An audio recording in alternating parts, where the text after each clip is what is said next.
wadduha demi waktu duha, walaili demi malam, idza saja ketika telah sunyi. Okay. Mawadda'aka tidak meninggalkanmu Rabbuka Tuhanmu, wa maqala dan juga dia tidak membencimu, walal akhiratu dan niscaya akhirat khairun lebih baik laka bagimu minal ula daripada dunia, daripada pertama, wala saufa dan sungguh kelak yu'tika ia memberimu Rabbuka Tuhanmu fatardha lalu kamu ridha, alam yajidka tidakkah ia menemuimu yatiman seorang yatim, fa'awa maka ia melindungi, wa wajadaka dan ia menemukanmu dhallan sesat atau bingung, fahada maka ia memberi petunjuk, wa wajadaka dan ia menemuimu ailan dalam keadaan kekurangan, fa'aghna maka ia memberi kekayaan, wa fa'ammal yatima maka terhadap anak yatim fala taqhar janganlah kau sewenang-wenang, wa ammas sa'ila dan terhadap minta-minta fala tanhar maka janganlah menghardik, wa amma bini'mati dan terhadap nikmat Tuhanmu, nikmati Rabbika terhadap nikmat Tuhanmu, fahadits maka nyatakanlah, dinyatakan dengan bersyukur. Allah berfirman menenangkan hati Rasulullah dan memberikan janji kepada Rasulullah.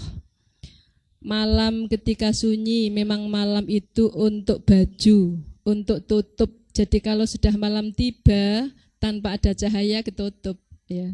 Kalau ada cahaya baru kelihatan.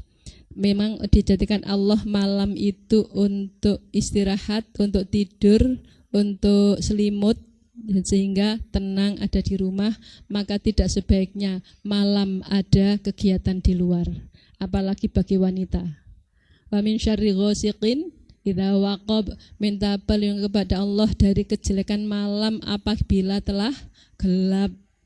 Maka tidak dibenarkan ada kegiatan di malam hari yang normal.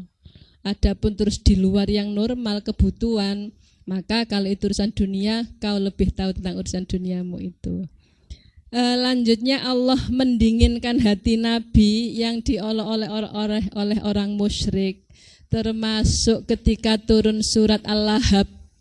Al-Lahab tabat yada abi lahabi wa tab, celakalah tangan Abu Lahab dan celakalah ngaten.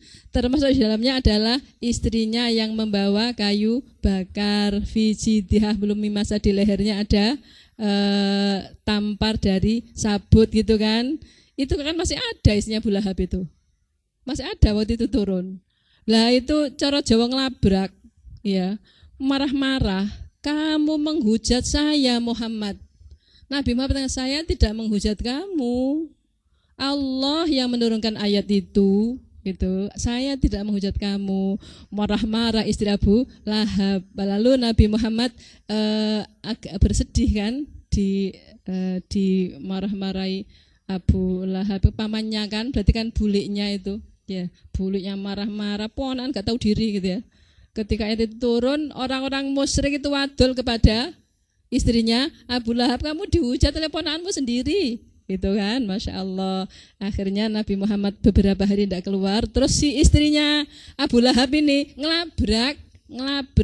Kamu sudah gak dapat wahyu toh? Kamu dibenci sama Tuhanmu, kamu ditinggal sama Tuhanmu, kamu itu menghujat gitu dan seterusnya. Nabi Muhammad sedih lalu turun ayat ini, Masya Allah, ma wadda'aka rabbuka wa ma qala, tidak meninggalkanmu Tuhanmu dan jika tidak membenci.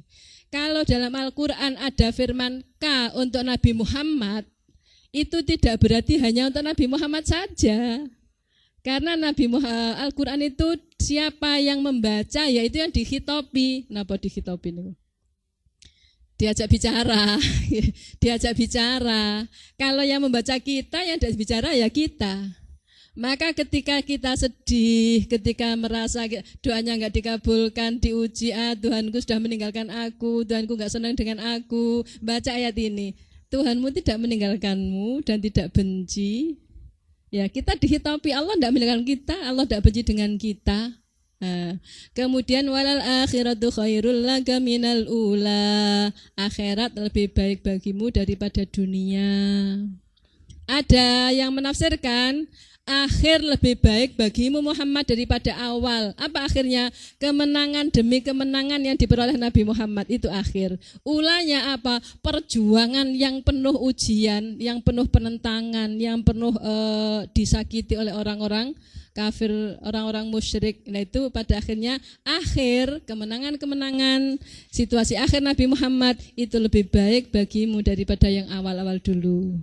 Tapi yang menafsirkan ahli tafsir yang lain menyatakan akhirat lebih baik bagimu daripada dunia.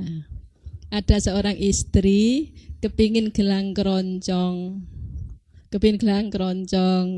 suaminya enggak belikan, nelongso. Kepingin gelang keroncong ya gak ditukokno, bojo apa ngono iku. Ses gak duwe gelang keroncong, gak duwe gelang, kepin gelang gak ditukokno, gitu nggih. Terus istri tadi itu pas salat duha membaca wadduha walal akhiratu khairul laka minal ula. Istri tadi pernah sekolah aliyah jadi tahu terjemahnya. Lalu dieling-eling akhirat luwih apik kanggo sampean tinggal donya. Oh iya sih akhirat lebih lalapon ndel gerang keroncong barang. Gak ada gelangan keroncong gak apa-apa, pakai munggah swarga. Atine tentrem gak ngenteni gelang keroncong. Jadi kalau kita ingat sadar akhirat lebih baik bagimu daripada dunia, ya ayem la aisha illa aisyal akhirah.